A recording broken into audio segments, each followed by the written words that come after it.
Hi friends, அனைவருக்கும் இனிய தமிழ் புத்தாண்டு நல்வாழ்த்துக்கள்.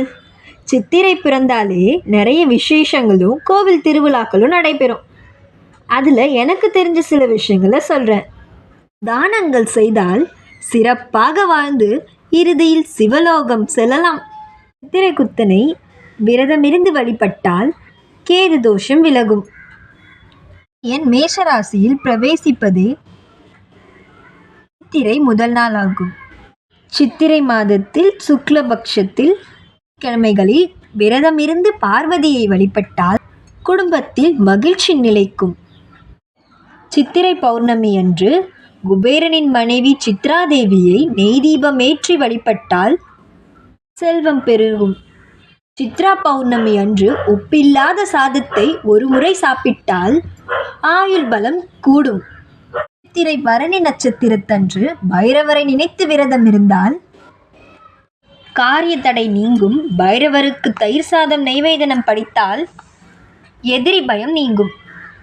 சித்திரை மாதம் மூல நட்சத்திரத்தன்று விரதமிருந்து லக்ஷ்மி நாராயணனை வணங்கினால் நினைத்த காரியம் உடனே நடக்கும்.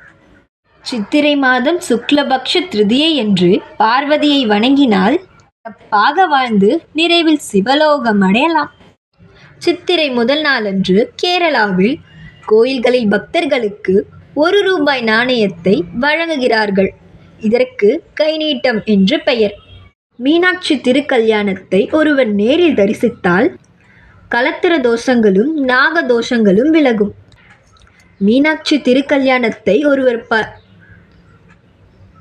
12 முறை தரிசனம் செய்தால் அவர்கள் தலைமுறைக்கே தோஷ நிவர்த்தி கிடைத்துவிடும். சித்திரை மாதம் மீனாட்சி அம்மன் கோயிலில் நடைபெறும் திருவிழாக்களில் பங்கு பெற்று தேர் இழுத்து வலம் வந்தால் அனைத்து வழக்குகளில் இருந்து விடை பெறலாம்.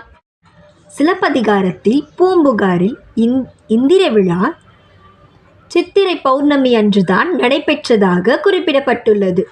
சித்திரை மாதத்தில் நீர்மோர் தானமாக கொடுத்தால் அனைத்து பாவங்களும் நீங்குமாம். பானகம் கொடுத்தால் வைகுண்டமே செல்லலாமாம். சித்ரா பௌர்ணமி திதி தேவர்களுக்கு உகந்தது. அன்று ஒருவேளை சாப்பிட்டு உபவாசம் இருந்தால் இஷ்ட தெய்வத்தை வணங்கினால் நமக்கு நல்லதே நடக்குமாம். எனக்கு தெரிஞ்சதை இந்த வீடியோவில் நான் உங்களுக்கு சொல்லியிருக்கேன். இதில் ஏதாவது மிஸ்டேக் இருந்தாலோ விட்டு போச்சுனாலோ உங்களுக்கு தெரிஞ்ச விஷயத்த கமெண்ட் பாக்ஸில் போடுங்க. பாய்.